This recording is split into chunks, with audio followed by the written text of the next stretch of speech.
Hey, hey, hey, everybody. Hello, everyone. Every time I see that introduction, it makes me feel so zen. Ah, hello, everyone. Happy Saturday. It is August 16th, 2025. We only have 4 more months left of 2025. Can y'all believe that? I hope everyone is having a great Saturday, a wonderful summer, enjoying the beautiful weather when we have it, the warmth, and you're getting everything out of your summer that you like for yourself. Welcome if you are here listening for the first time. Welcome to the Sage Dragon Book Show. Oh, that was a tongue tie for me. This is my book platform where I discuss thought provoking books, fun, interesting books that I've read, and topics that are relevant to our life now. And I got a good one today, and I'm looking forward to the discussion. Also, if you are interested in seeing some of the previous episodes that I've done, you can find the Sage Dragon book show on YouTube. Just do the keyword search and it'll pull up previous episodes. So yeah, since we are 8 months into the year and we've celebrated, I gotta count. I can't remember how many episodes we're at now. I kicked it off back in the spring with Michelle Obama's book and have been discussing a variety of topics. But I wanted to share some stats on my reading journey so far this year for those of you who may be interested. So, got a slide here. 2025, I'm reading or have read 55 books. 44 I've finished, and 2 are DNFs. So that means did not finish. And so that's on average about 6.2 books per month. And also wanted to share some book news. That'll be like a news segment of different information that I come across in the book world. So some fun things to share. If you're in the Monroe County area, Rochester is having a book crawl that starts today and it goes until August 23rd. And this is a campaign to promote independent bookstores in Monroe County, which there are a number of them. I don't remember this many about 10 years ago. About a year and a half ago, I went to a book festival down in it was downtown, and they had a sheet they were giving out with all these indie bookstores. I was like, wow, when did this many pop up? But in the era of banning books and books going out of print and stock or not being available, independent bookstores are really important. So if you want more information on that, look up Rochester Book Crawl. They have an IG, and they're doing some like different contests and stuff to get people coming to their stores. Samini, that's a lot of books. Thank you. I found a good one um, last week that I'm reading at a bookstore on the pleasures of living in Gaza. That's not something that you would see in some of the more traditional bookstores. So that's what's great about when you go to these indie stores. Um, you get diversity, and we need diversity of thought in the world. And then lastly, no, 2 more things with the book news. There's a bookstore in Harlem called Sisters Uptown. They've been in the news lately. You probably have seen, unfortunately, they are financially struggling to stay open. They've been around for 25 years. They are located on 1942 Amsterdam Avenue. So get your booty up to Harlem and support the Sisters Uptown in Harlem. And you can also purchase books online on their website. I was just on there looking up some interesting titles. In other book news, Alan Iverson has a memoir coming out in a couple of months, October 9th. And Mahogany Books down in DC is going to have him as a guest and a special meet and greet for his book coming out. So that should be interesting for those of us who were AI fans. Yeah. All right, so let's get into today's book, A People's History of a Misunderstood Era, when crack was king. And this was actually one of the books that I read last year towards the end of the year, and it was really resonating and impactful. So it's partly why I wanted to have a discussion about it. So this was the cover, great cover. And I just thought about this because orange is all the rage this week because of Taylor Swift's announcement, and she's decked out in orange. But look at that cover. That's a really beautiful cover. Can we put that up? The first cover when crack was king. Yeah. So a little bit more about the author. Um, Author spotlight, Donovan Ramsey. He's a journalist, author, and voice on issues of race and politics and patterns of power in America. His reporting has appeared in the New York Times, The Atlantic, GQ, Ebony, and Essence. And he has a great website. This screenshot here that says archiving yesterday, observing today, this is taken right from his website. And these are various writings that he did relevant to Black arts and culture. Or check him out.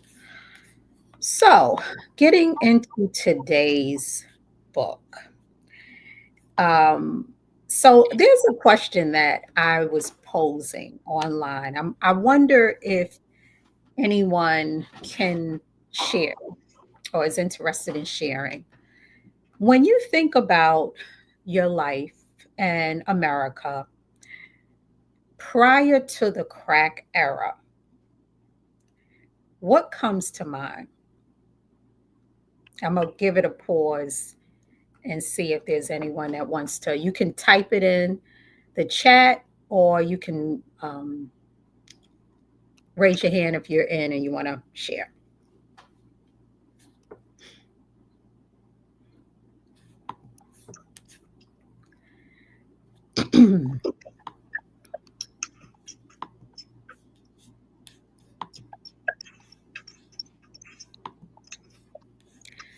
So I'm gonna move to this slide, and as comments come in, I'm gonna keep it a little loose to allow for conversation, but I do want to keep the content flowing because we have a lot to discuss. So this book, When Crack Was King, follows four people who lived through the drug epidemic, and the first, this particular article or review that I included references the term crackhead.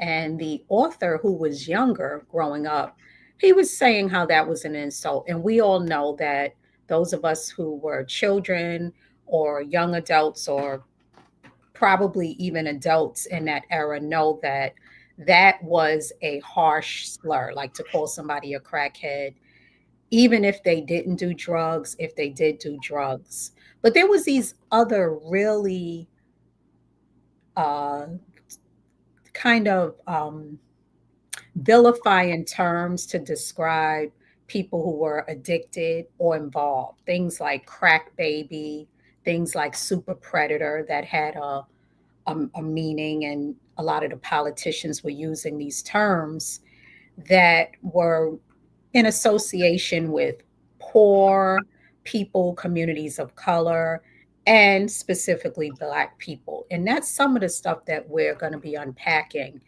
as we talk about this book. So, just to give a description, the crack epidemic of the 80s and 90s is arguably the least examined crisis in American history. Began with myths inspired by Reagan's war on drugs. Journalist Donovan Ramsey's analysis traces the path from the last triumphs of the civil rights movement to the devastating realities we live today: a racist criminal justice system, continued mass incarceration, gentrification, and increased police brutality. When Crack Was King followed four individuals to give us a startling portrait of crack's destruction and devastating legacy. Elgin Swift, an architect type of American industry and ambition, and the son of a crack addicted father who turned their home into a crack house. Lenny Woodley, a former crack addict and sex worker. Kurt Schmoke, the longtime mayor of Baltimore and an early advocate of decriminalization. And Sean McCray, community activist, basketball prodigy, and a founding member of the Zoo Crew, Newark, New Jersey's most legendary group of drug traffickers. So the other thing that I found interesting was when Donovan was writing this, he actually got sick. He said that writing is a process of making sense and making means. So you sort of metabolize the information. So I was just talking to my son, Kari, about the book. And I said the reason why it was interesting was because it wasn't just facts and figures.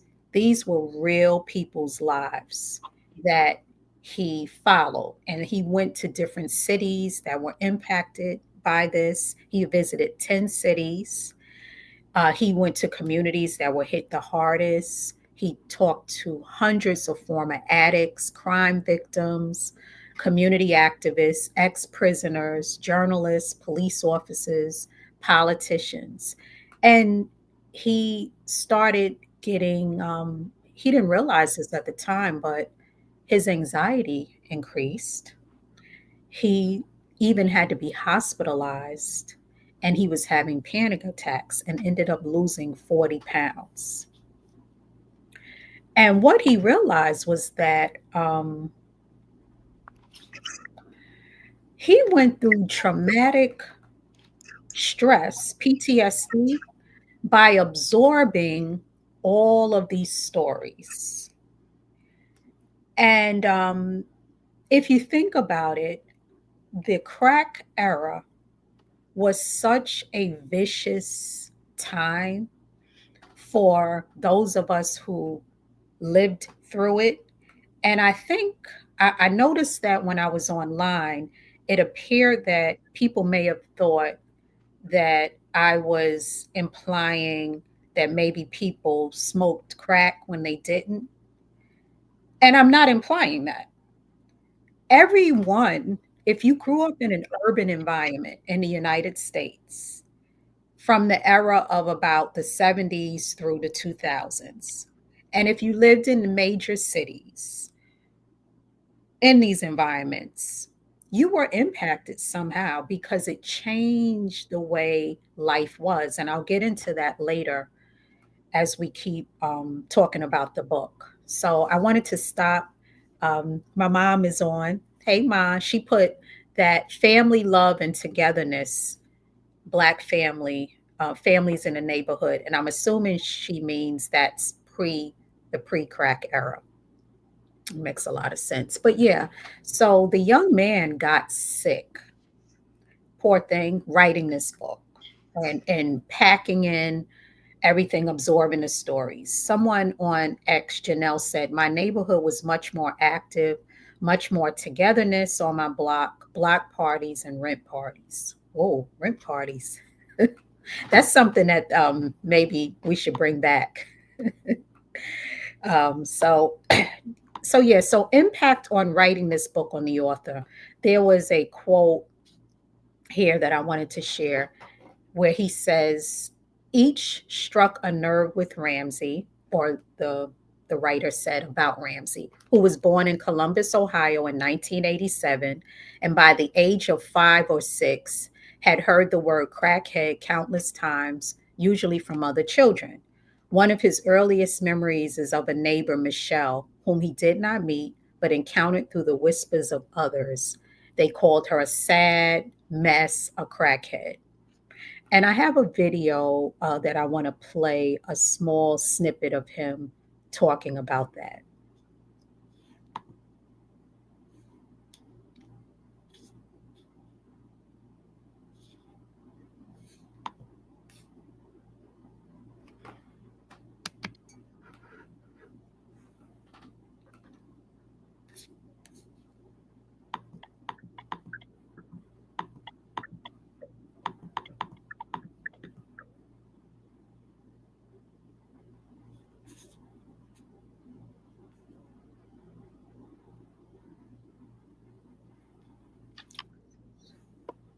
Was of Michelle from down the street. Every night as I was falling asleep, she would start, her activity, and that consisted of playing loud music. She loved "If Only You Knew" by Patti LaBelle, and she would play it on a loop. And I felt connected to her, and I, came to understand as I got older that she was dealing with addiction, that she was a crack addict. Decades later. Yeah. So I was thinking about that because what this author did, I think, is part of the reason why the book did so well.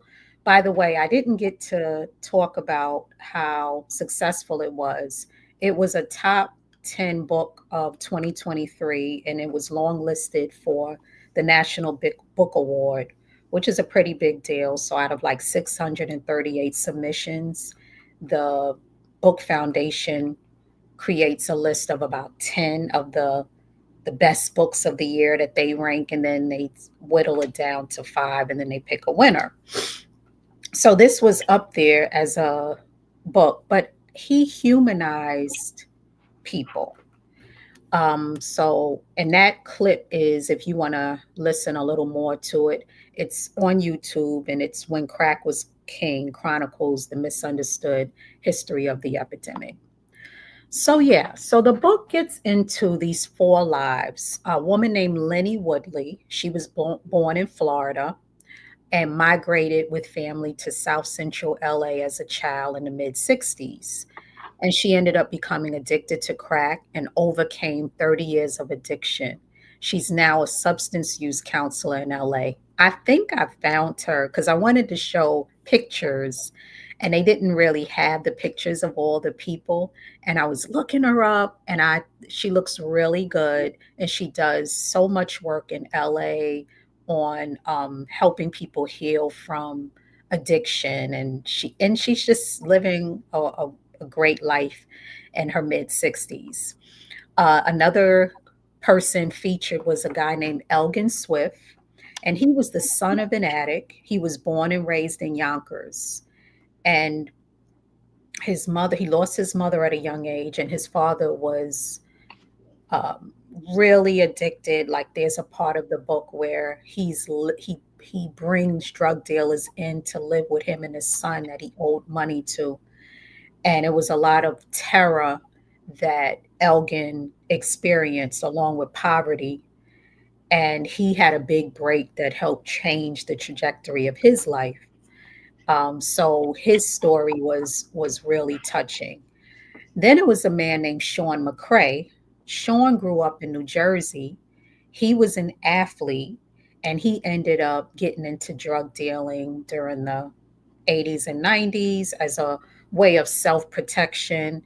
And he started running with this crew called the Zoo Crew down in Newark. And he became an entrepreneur. And eventually, he tried to do what a lot of men that were like drug dealers who did not want to be in that game, but had entrepreneurial skills, and they were trying to find ways to get out of it.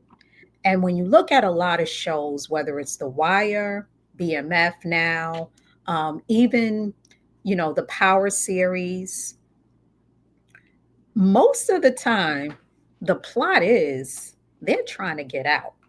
I don't think that point is talked about a lot because there's a narrative that these shows are glorifying the drug game or drug dealing. I don't think it does, most of them, because if you think about the plots and you see what most of the young men are dealing with, a majority of them don't say at 6 years old, I want to be a drug dealer. They end up going in it when they're pushed against the wall. And I'm not making excuses, I'm talking about the environment. So this was a perspective you're getting by through Sean's story. And then finally, it gets into a guy named Kurt Schmoke, who was the 47th mayor of Baltimore, born and raised in Baltimore, Maryland. He was Ivy League educated. He had a lot of support from his mother and his father, and he had a passion for his city. So he ended up going back, and at the height of the epidemic and how it hit Baltimore hard, he was really trying to think of some innovative ways to deal with this. And his the practices that he wanted to see policing and community were considered out of the box at the time because he was really one of those people that wasn't about as much criminalization, but more around like education, jobs, rehabilitation, and maybe even legalizing it so that it's not criminalized. And so understanding that that's those are the four people. All right, so book sections. This book spans 50 years and it's broken into 8 sections. The origins that happened in the late 50s, how like drugs and drug culture in America. And then there's incubation, outbreak, expansion, surge, peak, decline, and then recovery, which is starts from the 90s through the present. And for each of the sections, you're getting um, context of what's happening in the country socially, politically, but then you're also getting that individual lens through the lives of the four people. So that's what made it really well done to me. Stop and see if there's any comments. Yeah. So there was a powder keg of macro and micro forces that caused the crack epidemic to be what it was. And it had, the book gets into this. If you do research on your own, you hear about the role that government, specifically CIA, played in how strong crack was able to infiltrate communities of color. And here's an article. It's called What We Really Know About the CIA and Crack. And it talks about the international relations that were happening with the US and South America. And the CIA claimed that any story linking it to the 80s crack cocaine explosion was conspiratorial slander, but the evidence of its complicity is all there in the congressional record. And Maxine Waters, and there's books on this topic that you can get into. But a quote that summed it up to me, if you don't have the time to like study this, was and what we really know about the CIA and crack, it is clear that individuals who provided support for the Contras, and that was a movement in Nicaragua, and South America and Central America, it is clear that individuals who provided support for them were involved in drug trafficking. The supply network of the Contras was used by drug trafficking organizations, and elements of the Contras themselves knowingly received financial and material assistance from drug traffickers. In each case, one or another agency of the US government had information regarding the involvement, either while it was occurring or immediately after. Yeah, so that is one of the facts. So as we have this discussion, think about that. You know, the fact that the country that you pay taxes into, and we're citizens, and we're supposed to be protected and served by, was doing a disservice. Now the argument on the other end is they weren't deliberately selling the drugs to people. But if you're turning a blind eye to something and there are benefits to turning a blind eye, you're not protecting. That's neglect. Janelle on X says, remember Marion Barry in DC and his vices dealing with crack. Yep, I remember that. And the people were still very supportive of him. And, you know, he had, it shows you how rough and challenging addiction is. And it has nothing to do with one's socioeconomic status, because it impacts everyone from different backgrounds, races, and cultures. But crack really was pumped in Black and poor and communities of color. So, another piece that I wanted to share was this article that I came across called The Setting for the Crack Era: Macro Forces, Micro Consequences. It was published, and it was more of a research study, so Journal of Psychoactive Drugs, but it provides an overview of the social history that led up to it. Because the thing is, with a lot of things in life that happen, you know, it's always these different forces coming at us. It was what was happening in the world internationally, you know, the relations the US was having with these unstable countries that had lots of cocaine. And then it was forces that were happening in urban environments and in Black communities that also created an environment for something like this to come and be an epidemic.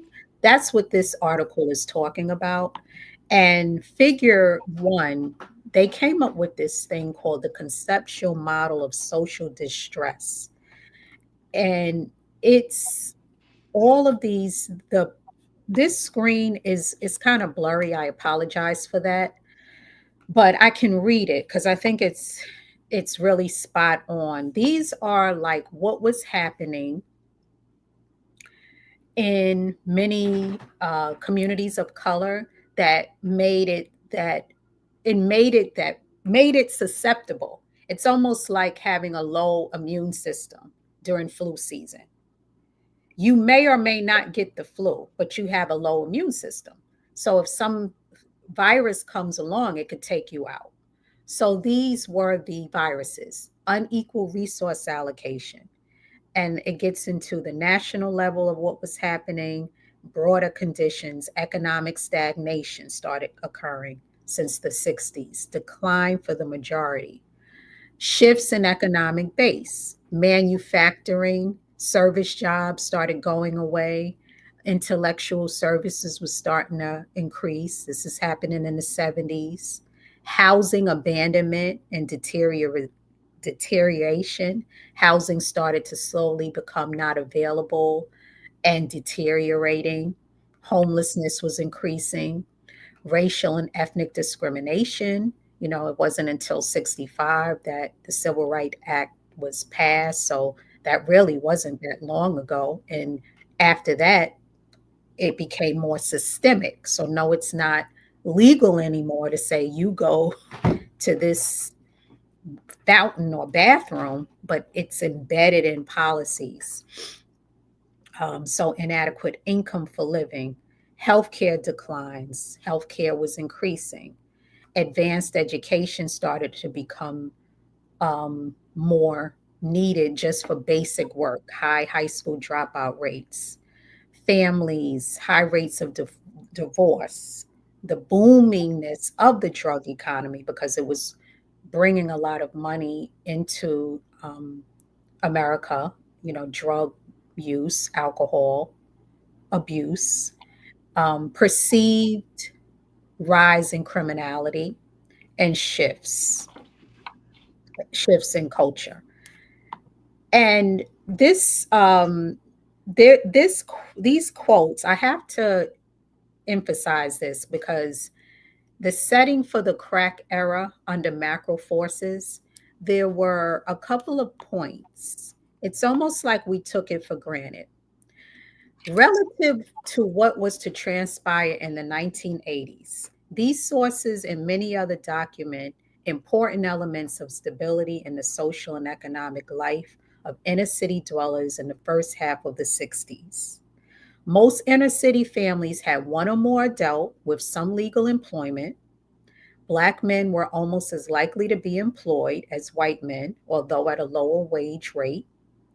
Inner city families could usually afford housing with about 30% of their income. If they doubled up with relatives, it was generally for less than a year. Think about some of these in comparison to where we are now, y'all.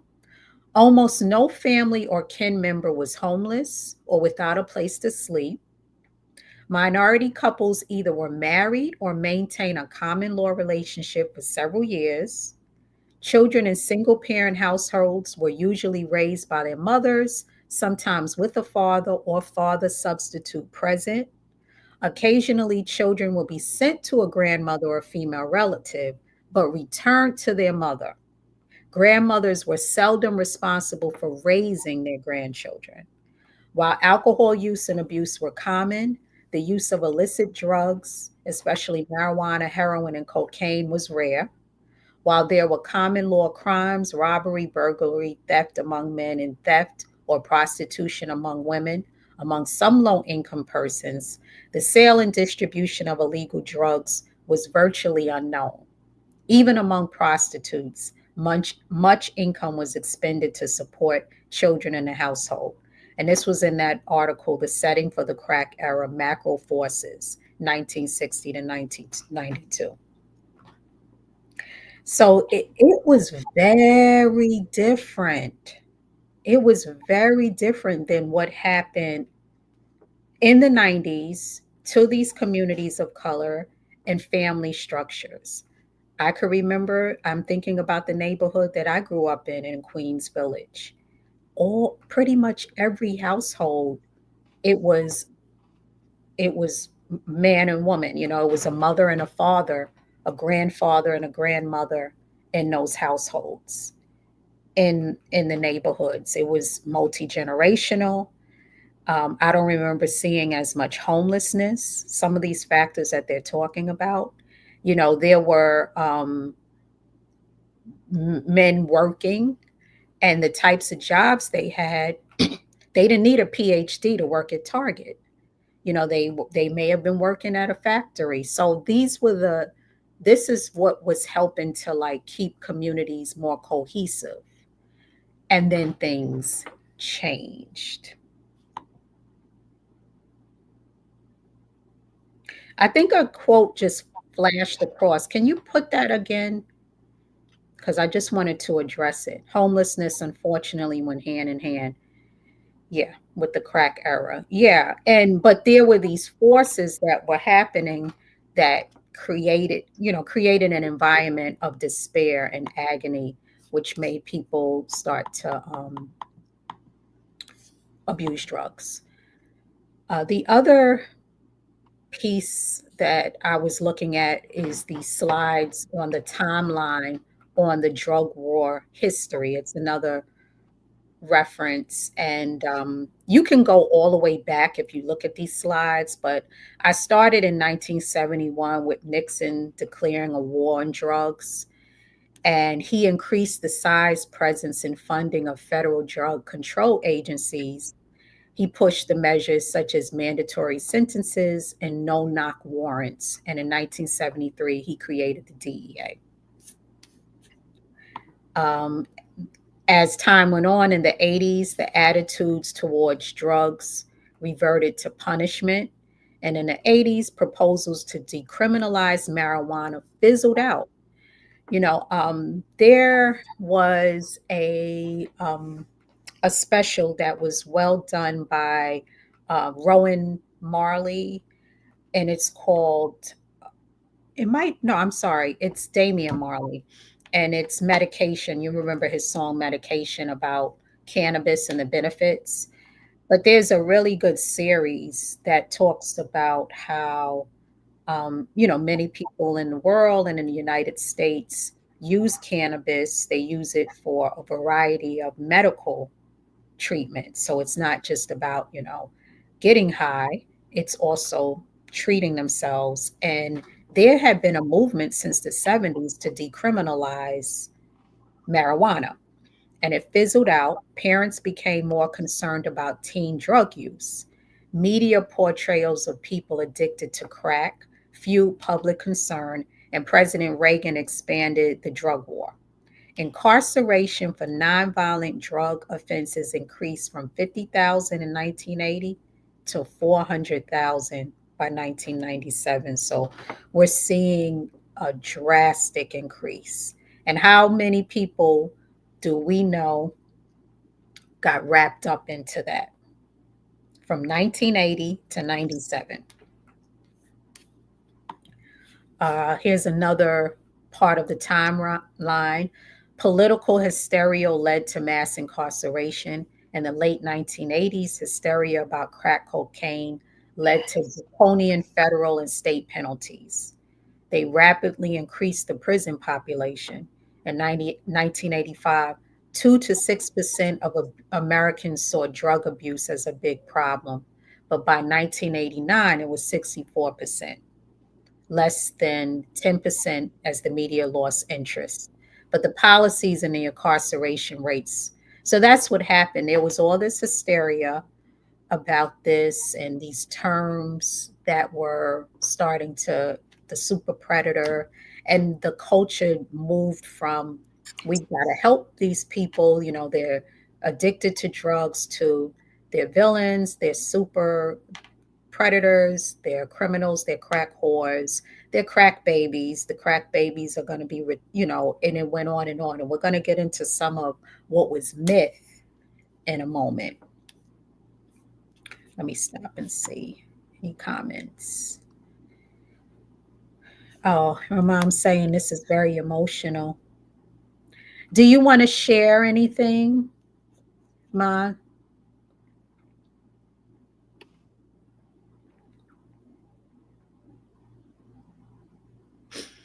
I'm going to acknowledge this comment by C. Chambers. Gary Webb's book, Dark Alliance, broke it wide open, the dark operations that took place. Yeah, thank you for that comment. And that's true.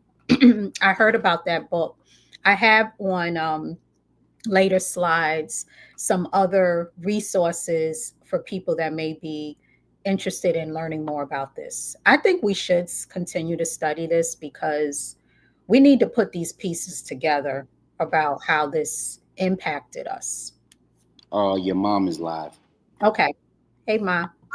Hi, can you hear me? Yes, can hear you. Oh boy, you gave me a whole lot of information that was embedded in me, and I remember a lot of this. Actually, me being affected by that era. Um, Remembering how things was in the '60s, and then the '70s, and then the '80s, and then the '90s, and how that impacted. It came into the neighborhood like a whirlwind. It was like one day you was here, and then the next day you were in like a twilight zone, basically, And so I get emotional because I share. I am a recovering addict, and I am proud to say that 30 years, So I would the recovery process in itself. And I thank God that every single day, I thank God for my process, and that I was able to find a new way to live without the use of that lifestyle. There's so many people out here that are still caught up mentally in that state of mind. And if they're not getting the help that they need, it saddens me. It just saddens me. So this subject in this book, and I'm sorry I didn't read it, is so much information and it's true. This young man, and I wanted to share one more thing about the orange, the color orange being vibrant, being I looked it up, being a positive energy. This is maybe after he went through his emotions and his drainingness and stuff. He said, I need a color for my book to light up the world. And that orange in itself is joy and fun and freedom and creativity, adventurous. It goes on to talk about, and it's strong and it's a positive color and it gives you excitement when you see it. So I appreciate the color of the title of his book. Also, this is a topic that we probably could go on to talk about for a little while because you got the government involved, you got so many different things there. So I appreciate you bringing this on, and I'm thankful that you're taking the time out to educate a lot of us and um, giving us a lot of information. And so good luck on this platform.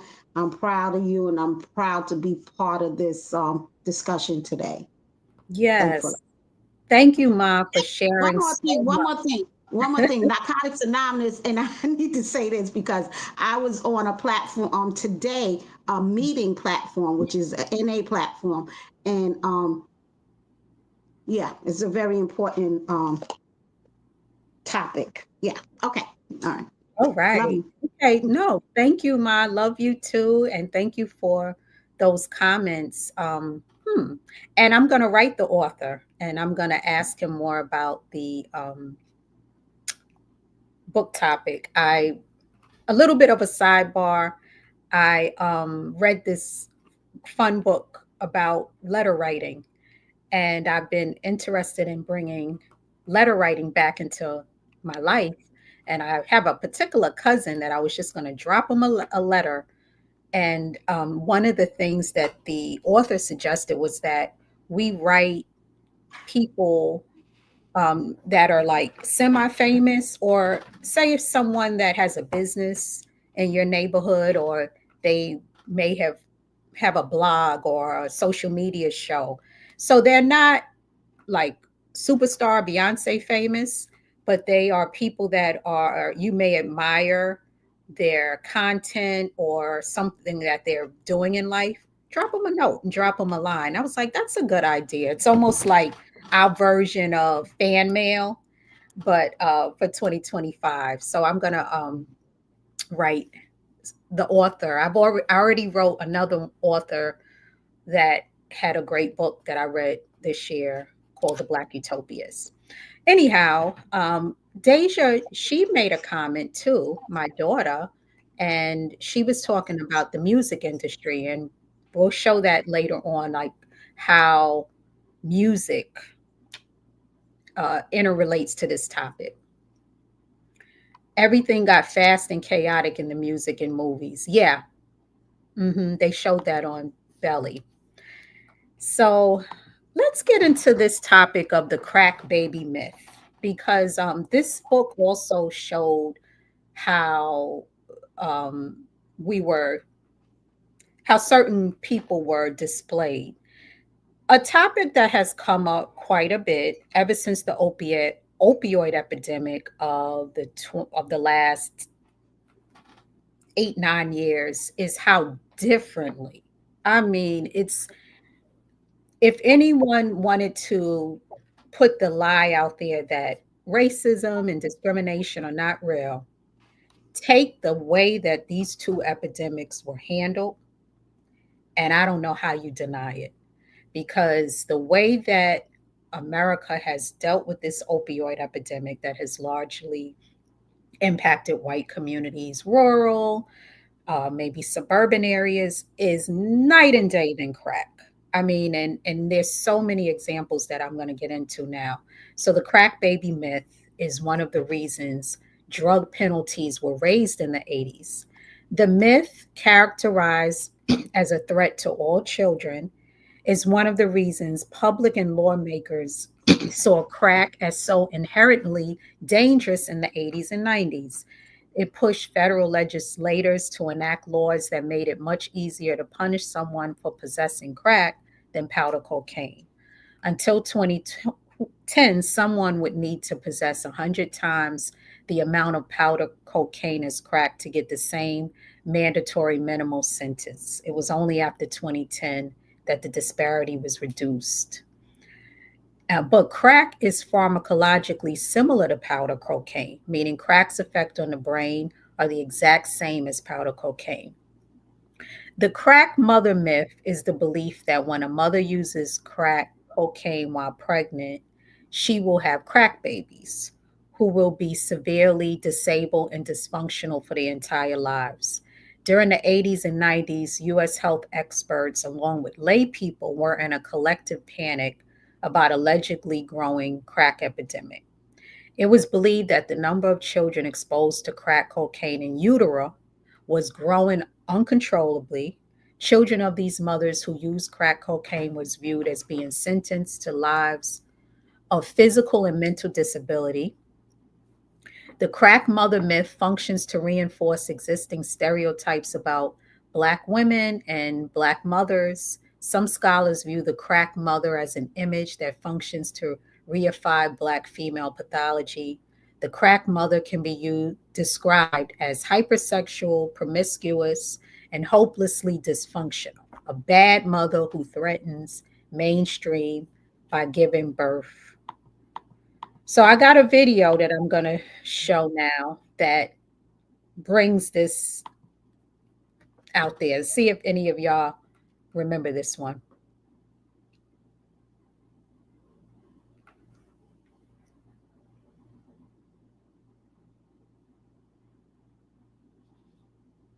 Did you want to show the Dogs video. the what? The dogs video. Okay, the dogs. Okay, got it. Yeah. And that video brings to life what this quote was saying, or what this scholar pointed out. Anybody remember this? You can't play anymore because you always cheating. So that's why your mama's on crack rock. No, she isn't with your ugly behind. Ooh, we're gonna tell your mama. So tell her. Nah, nah, nah, nah, nah, your mama's on crack rock. Your mama's on crack rock. Not my mama. Your mama's on crack rock. No, she ain't. Your mama's on crack rock. I don't wanna hear it. Your mama's on crack rock. Yo, here's a story about a girl who was tricking on the air. It might be your mama, but don't you laugh. Last night I saw your mama. Cut. Awful song. Can we agree? But did it go into our brains? Us Gen Xers, did it go into our brains that this is the kind of derogatory messaging that was out there? I'm going to get into Gen Xers had to grow up in this crack craziness. It totally changed neighborhoods, relations. People stopped treating each other well. Just sad. Lala on IG said, yeah, it did. And I mean, there were so many different messages. And this is talking about the message of drugs. And in their way, that group, that's probably their version of trying to not have people be on drugs, because nobody wants to be the child that's being teased because their mother's on crack. But what came out is that that was really a lot of exaggeration. So, alcohol, this article came in the Boston Sunday Globe. It was the myth of crack babies. And they made all this hysteria. And if you look up crack baby myths, you'll read several articles of people coming out about 10 years ago, 2013, who are now saying, oh, it really wasn't as bad as we said it was. Oh, in this quote that I pulled out by this doctor, Ira Chasnoff, who was one of the people that caused all of the, oh, these going to be these crack babies in another 20 years. None of them are going to be able to function, and it's bringing society down, the black crack whores. And look at this quote: alcohol and tobacco may do as much harm to the fetus as cocaine. So may poor nutrition, sexually transmitted diseases, and the lack of medical care. Most important, it appears that the children born to cocaine using mothers are not hopeless cases permanently assigned to the monster track. Dr. Ira Chasnoff, who did some of the original work identifying the problem babies of mothers who took cocaine in combination with other drugs, has done a follow-up study about to be published. It says in his words, their average development functional level is normal. They are no different from other children growing up. They're not the retarded imbeciles people talk about. And this is just harsh language. I'm not of this, but I'm reporting this out as conversation. This was a powerful quote, though. Doctor says, as I study the problem more and more, I think the placenta does a better job of protecting the child than we do as a society. The need now is to widen the lens from nature to nurture, and from the environment of the unborn to that of the born. Now, there's a woman that gets a lot of press these days because allegedly she pushes the envelope, and she made some very derogatory terms about Black women's wounds. And when you think about what she said about the danger of it, this is a powerful quote that dispels even what she's saying, because the placenta is a powerful protector. Now, this doctor, nor am I, who's a person who is in the public health world, is saying use drugs while you're pregnant. But all of this that was created and these images that were put out there of all these Black women smoking crack, and, it was not happening to the extent that the media portrayed it. And what that caused was a lot of us internalized these negative views of the people in our communities that might have been dealing with the struggles of addiction. And it also created like this anti-Blackness that permeated and it started getting involved into the policies and the police practices. And that's why we really need to unpack what we were absorbing. I have this article here that I came across: the disparate treatment of crack cocaine and the opioid epidemic, unraveling racial bias in drug policy. And that's about the point that I made about how differently these epidemics are being treated.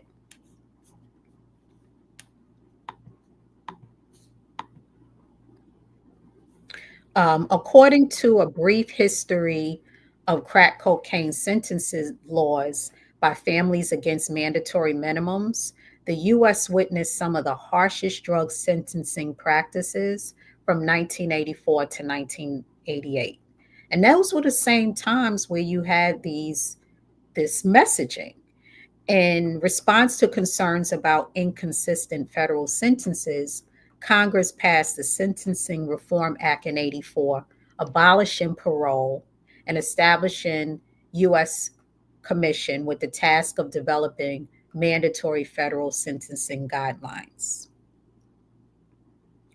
And it wasn't until 95 that society began to recognize the disparities caused by these policies and released research on crack cocaine, highlighting the fact that over 80% of crack offenders were Black, and that the 100-to-1 ratio led to excessive harsh sentences and fostering a perception of unfairness and inconsistency within the criminal justice system.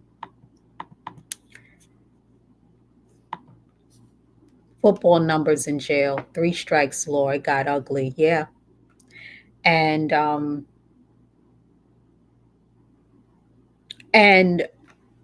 what I'm underscoring with this episode, and it's part of why I wanted to see a lot of Xers and boomers come on, is we were emotionally impacted by this, socially, financially. And even though the era is gone, we still are impacted by it. And I don't think we think about that as much as we probably should and talk about it as much. And this person said they know mothers on crack were equal to welfare queens back then.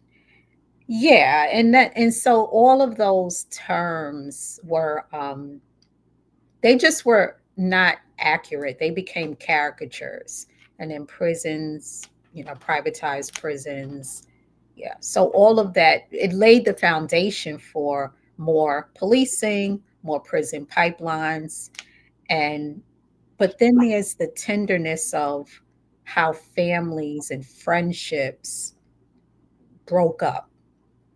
People who might have had like their father in their life, even if they weren't living with their father, but their father came around, and then their father's, so many people got swept away, 7 to 10 years doing mandatory sentences, and now you don't have your father, or now you don't have your uncles or godfathers or godmothers. You're feeling that harshness of the way that the community changed.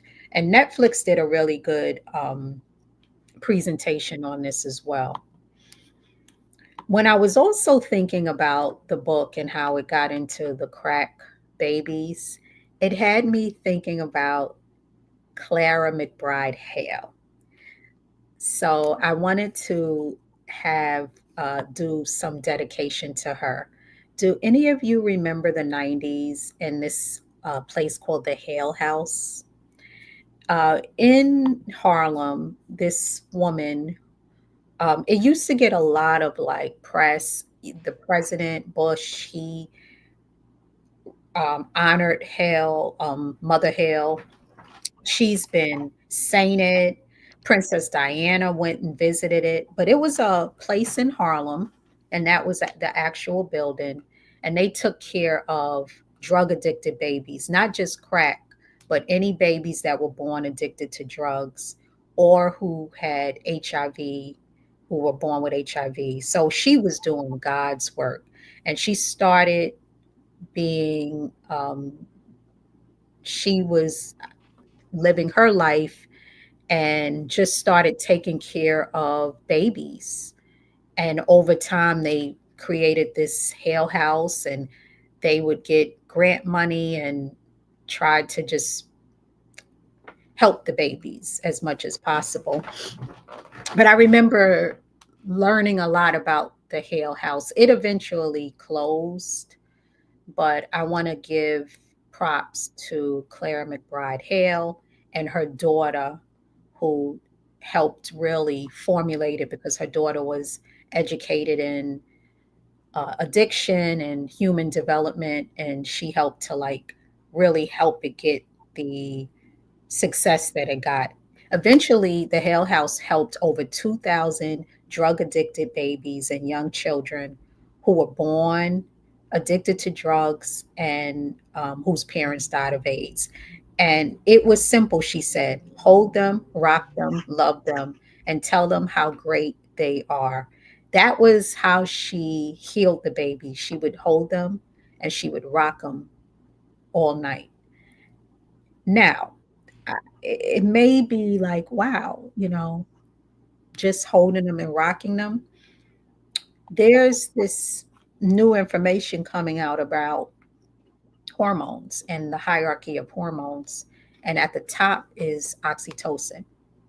Even though everyone is talking about the sex hormones and cortisol a lot, but there's a lot of hormones that help with healing. Oxytocin, the one that comes from drugs is at the top of the hierarchy in terms of what it does for healing and growth. So don't underestimate how she helping these babies and how she was able to overcome. I would love to know where a lot of these people are nowadays, like how their lives have changed and what they're dealing with.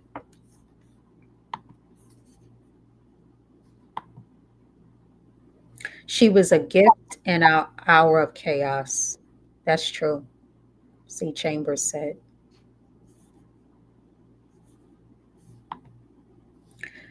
On how the crack epidemic came to an end. Now, this is taken from When Crack Was King, NPR's article of the author looks back on the drug epidemic. Now, check this out. Let's celebrate the fact that the crack epidemic is over. Let's celebrate the fact that we survived it without a whole lot of intervention from the government, and that it was young people who made the decision to not continue the trend. The crack epidemic ended not because the drug warriors rode in on white horses or because Nancy Reagan said, just say no. It ended because the next cohort, that was us, of young people who would have used crack looked around at their communities and saw the devastation and said, not for me. And I think a really important thing to underline is that we didn't celebrate that. This is Dominic saying this, not me. So let's celebrate the fact that the crack epidemic is over. Let's celebrate the fact that we survived it without a whole lot of intervention from the government, and that it was young people who made the decision to not continue the trend. And this is not according to me. That's according to research by the Department of Justice, where they surveyed the hardest hit cities around the country and interviewed young people and said essentially, why?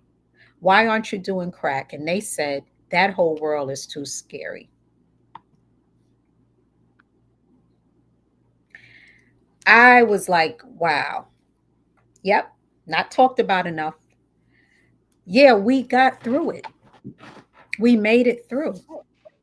And what they're saying is, we got us through it.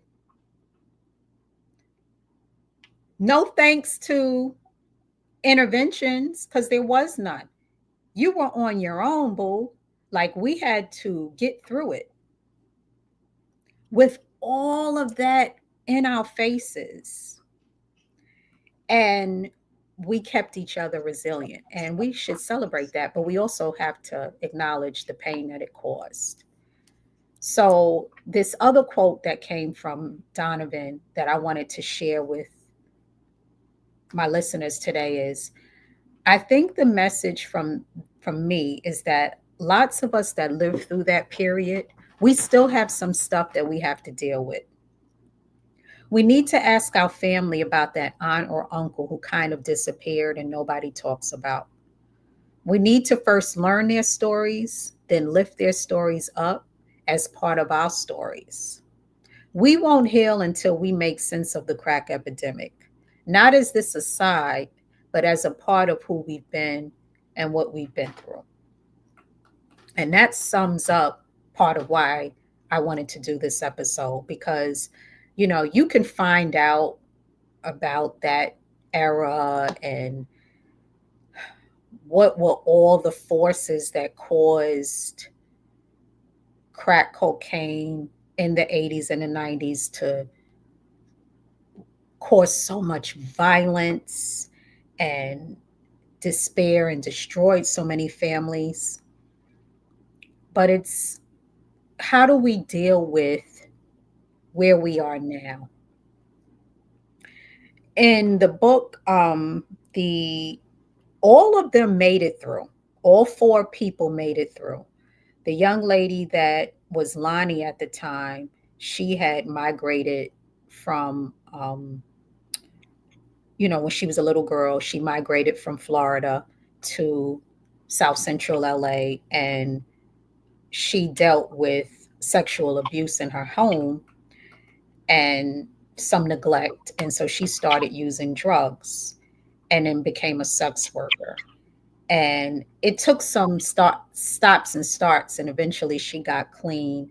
And now she's a crusader. She's out there really, first of all, living her life, living and enjoying her life, being, a professional and a friend, and but she's also helping other people. A story that I was really, um, the character that I also, or not, person, because these are true people, that I also really resonated with was Elgins, the young man whose father was addicted, because he escaped, and it was really tough for him, and then he became like a workaholic. Work became his armor for dealing with the trauma of his father being addicted, and the fear that he experienced. And eventually he got that break. He started working at a restaurant. He met a woman. They fell in love. They started a family.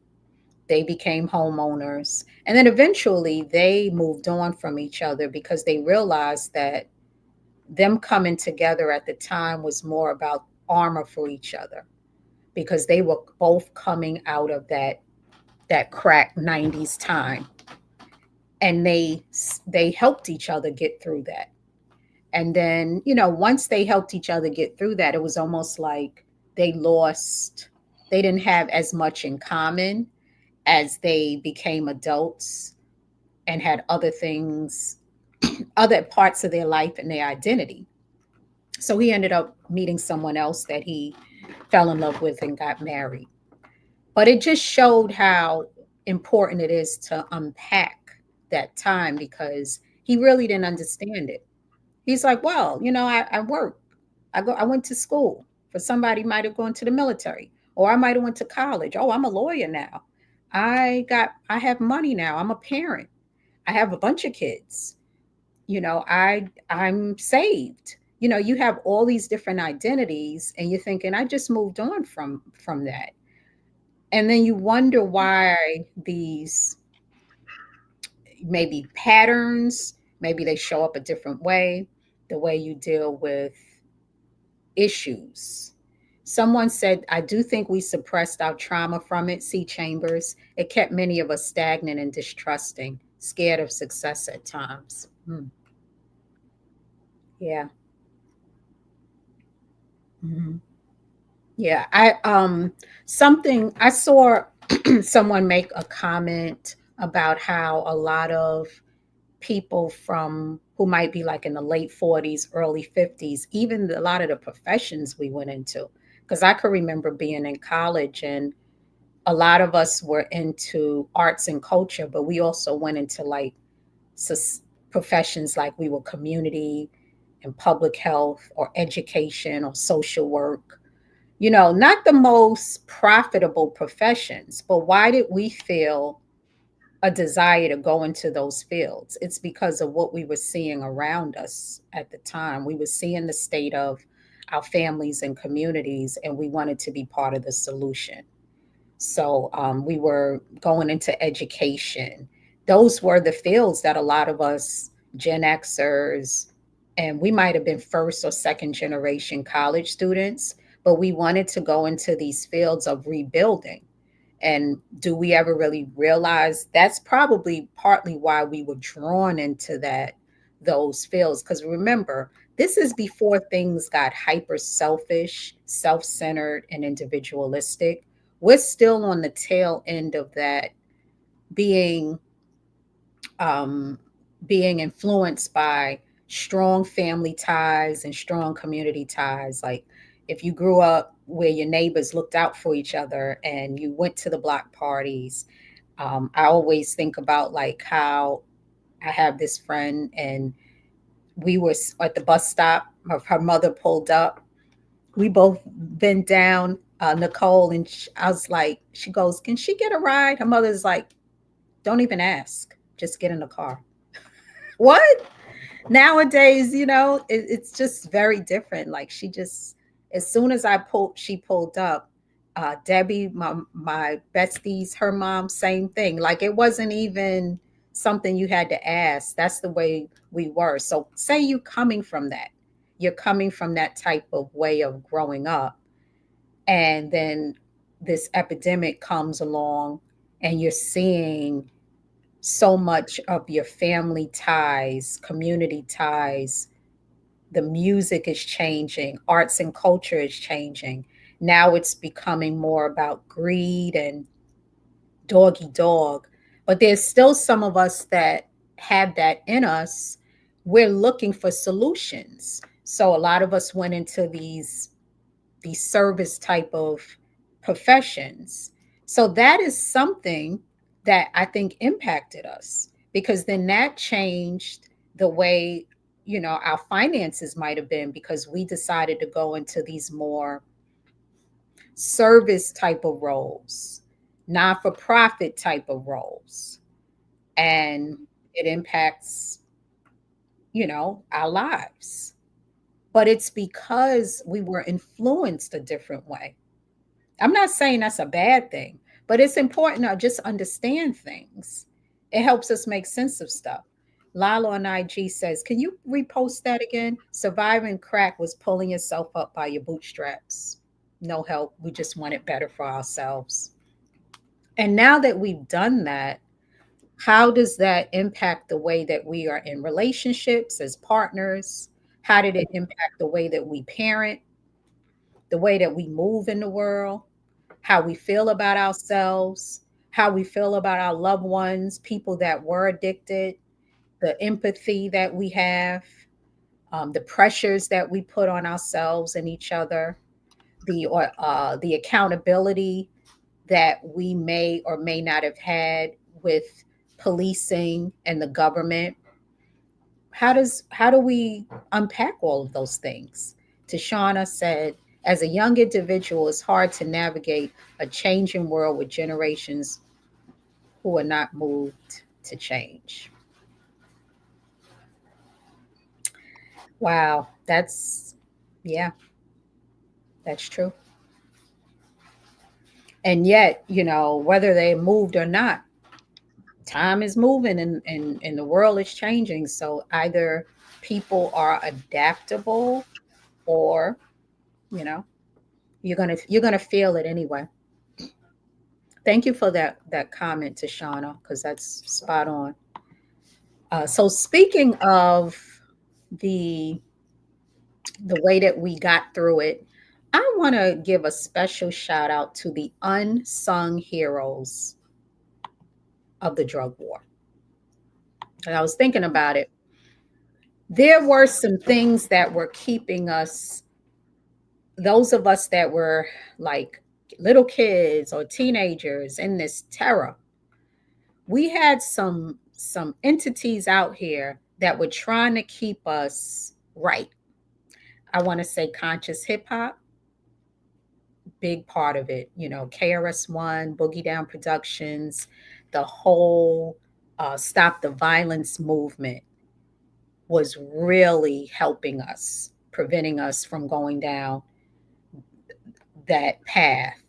The Cosby Show, there was a great podcast. I remember, rest in peace, Malcolm Jamal Warner.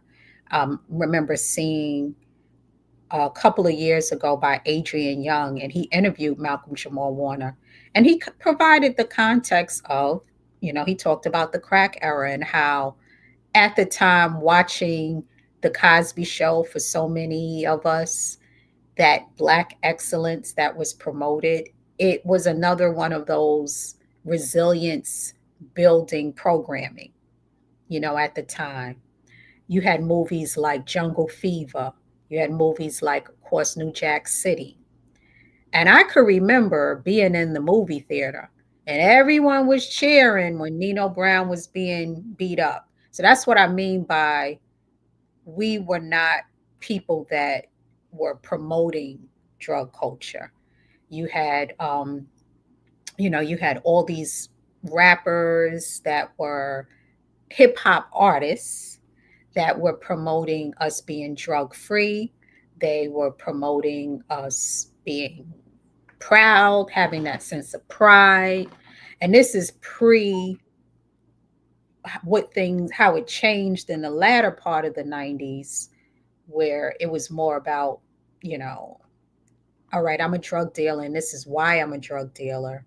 But I'm talking about those early unsung heroes that helped us, because the data just showed it wasn't those governmental efforts, it wasn't just say no, it was us being encouraged through programming that was strong on stay drug free, write, be creative, get involved in positivity, you know, keep your head up, keep yourself safe.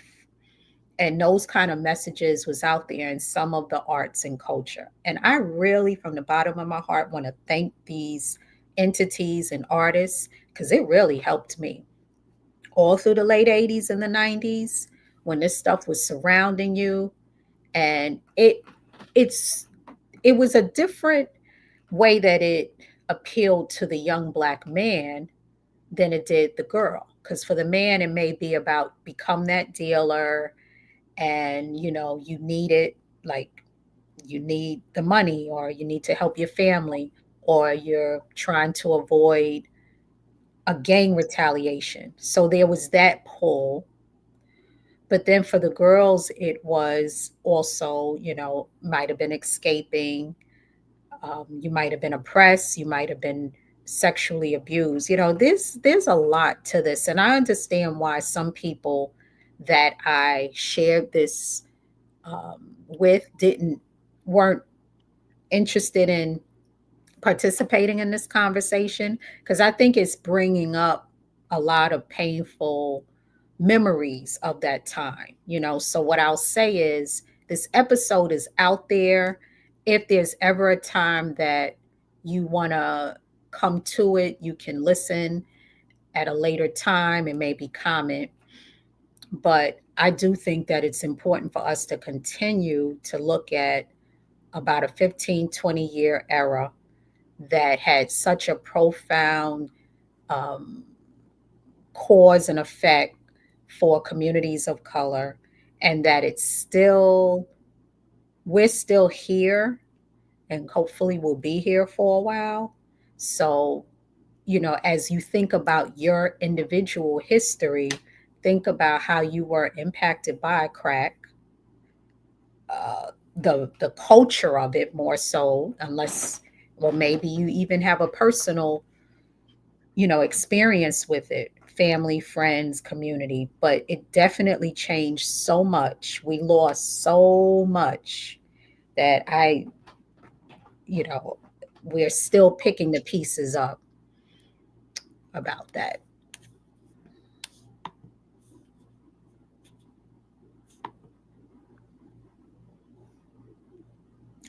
What was that about the quiet storm and late night radio? Yeah, saved a lot of people. Absolutely. So I wanted to put that out there. The question: how can we continue to heal from the trauma of the crack epidemic? Um, and then, if anyone can share, how have you healed? And like I said, when I talk about that, I mean I think we're all impacted by it. It doesn't matter if you didn't use it yourself, you didn't have someone directly in your sphere of influence use it. It changed our streets, our blocks, the businesses, the neighborhoods, the arts, the culture, the way our access to each other, all of that we're grieving. And that was what Donovan's message was with writing this book, is that it's a shared grief that happened. And it was almost like, okay, we got through it, it's done, move on. Where it's over with. There's a whole new epidemic. Now it's opioids, you know, fentanyl. There's people dying of it. There's treatment. There's access. Uh, Stop living in the past. But How do we do that? I will say for me, it's the realization when I realized how much the negative spins and how those negative messages led to policy changes that really further oppressed our communities. That was something that makes me upset, but it also gives me a deeper empathy for people. So that's why I wanted to get educated on how this happened. And it wasn't just one thing. It wasn't just the fact that it was more available in South Central LA because of students and the fact that cocaine was already there and that there were South American countries that were able to get it in. And then they also were able to partner with Caribbean countries and give them access to guns and drugs, and they were in these cities and able to sell drugs and then get arrested and then have lawyers and have whole industries feed off of this. It was how it impacted our grandparents and the future children. So that understanding that makes me want to hold other those entities accountable in a collective way because it's strength in numbers. But I wanted to know from others, knowing this now, how do you feel? Tashana, she says, address the trauma that was caused by it, healing the root, which can be hard, but always have grace as everyone is human. Yeah,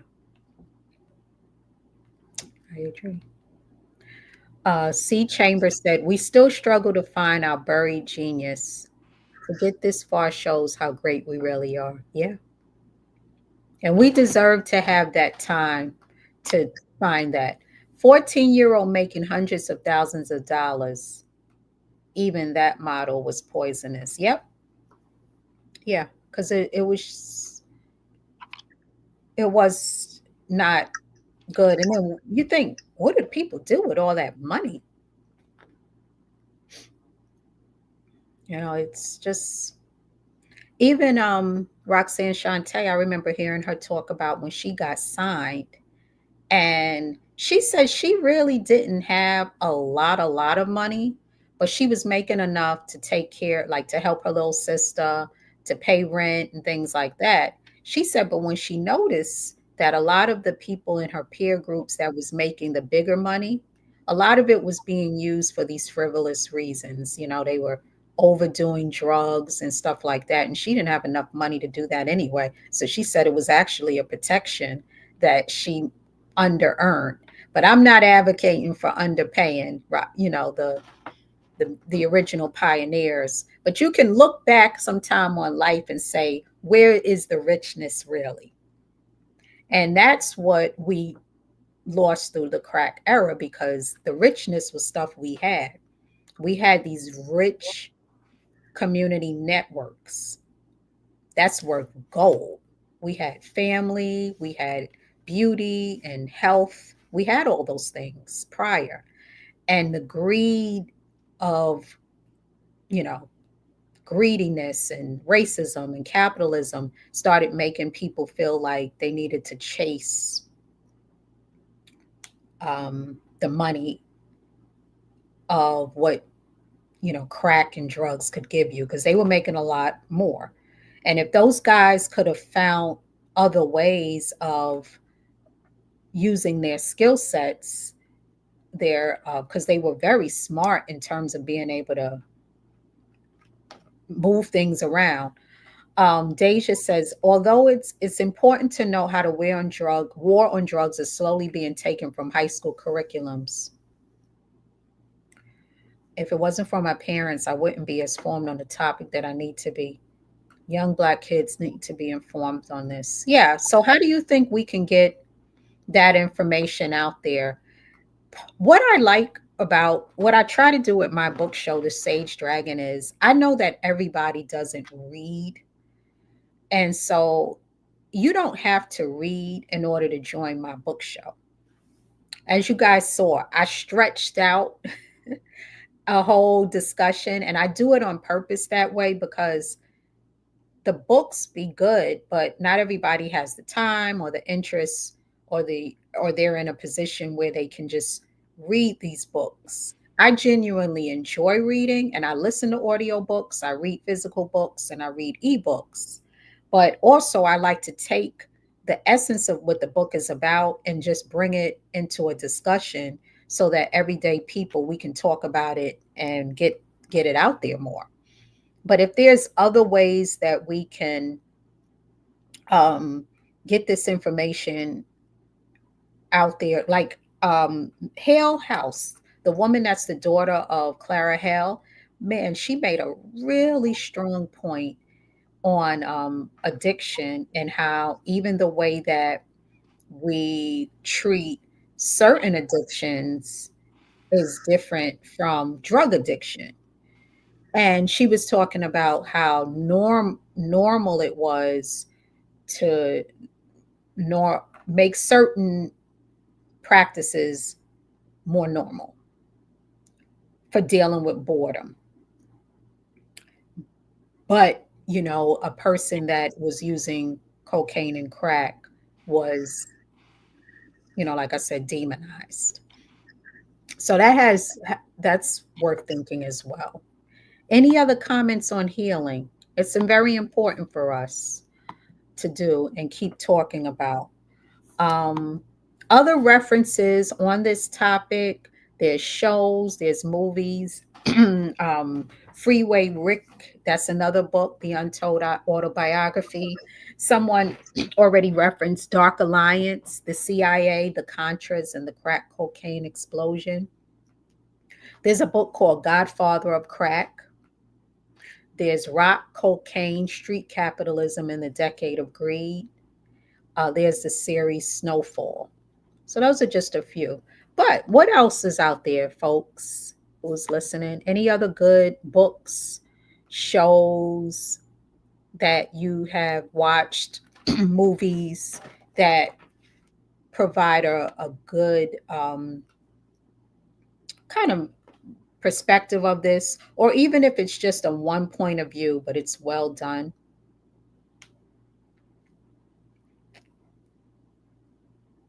I was thinking about how when I was a younger teenager, I used to watch that movie Mark for Death a lot. And when you think back, it was Screwface and he was the bad guy, and Steven Seagal, played the good guy. But and they were showing how crack was taking over this suburb in Chicago, and they were blaming, a lot of the Jamaican posses that were coming in. So it was showing the connection with Jamaicans who were drug dealers at the time. And that was a reality. And there's this other really good book called A Brief History of Seven Killings. And it's not a brief book, it's 700 pages by Marlon James. Excellent book. So it gets into a lot with that. That's a whole nother episode. But what it didn't show was the US's role and how that played a part. So my thing is, if you're going to show stuff, let's talk about the different roles that played into how things got as bad as they got during that time. Here's another one: Air Cocaine, the wild true story of drug running, arms smuggling, and Contras at a backwoods airstrip in the Clintons, Arkansas. See what I mean? It was a lot happening. And a lot of us were just going along, living our lives, young kids, teenagers, young adults, and all of this was happening. And many people got caught up in this. This was a war happening on United States soil. White boy hatcher. Yeah, white boy hatcher. Right. Yeah. So we have survived it. Yay, us. And let's keep thinking about how we heal from all of this, because it really, really wrecked our communities. But we are resilient people. and we're rebuilding.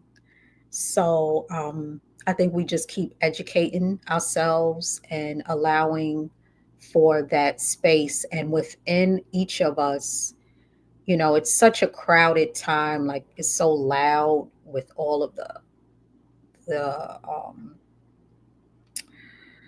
stimulants that we have. But let's just remember to have that silence and that stillness to think about how we heal all that we've come. Give yourselves a round of applause or a hug internally for surviving something that was could have took us out. Yeah. So before I end, I'm just going to show this playlist of some music that connects to this episode. Illegal Business, KRS-One, Fool's Paradise, Melissa Morgan, Slow Down, Brown Nubian, 100 Guns, 100 Clips, KRS-One, Sign of the Times, Prince, The Blueprint, KRS-One, Living for the City, Stevie Wonder, Say No Go, De La Soul, Hustlin', Vanilla Ice, Dope Boys, T.I., White Lines, Melly Mel, Furious Five, 10 Crack Commandments, Biggie Smalls, The Message, Grandmaster Flash, What People Do for Money, Divine Signs, Waterfalls, TLC, Pop Life, Prince.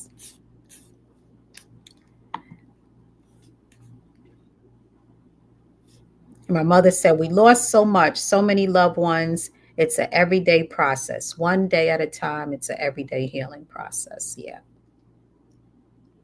And I do agree with this comment about by C. Chambers that our phones and the apps are the new drug. Peep that. Yeah, and we do need to really think about the new addictions because we have become addicted to technology and socials and phones, and they're probably going to have some type of interventions the way they have for drugs and alcohol. That's probably going to have to be a thing. Isn't that sad?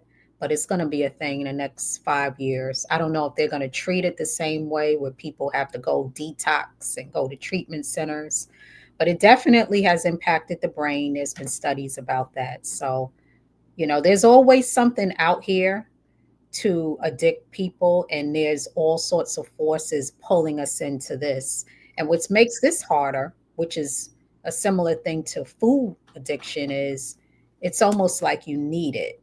So it's at least when it was certain drugs, you don't need it every day. But with this, they've made it so embedded in our lives that you have to find a way to coexist with it without having it take over. Like food, you still have to eat. If you were addicted to food, you have to still eat, but you have to find a healthy way of it. So yeah, it's always something out here trying to get us.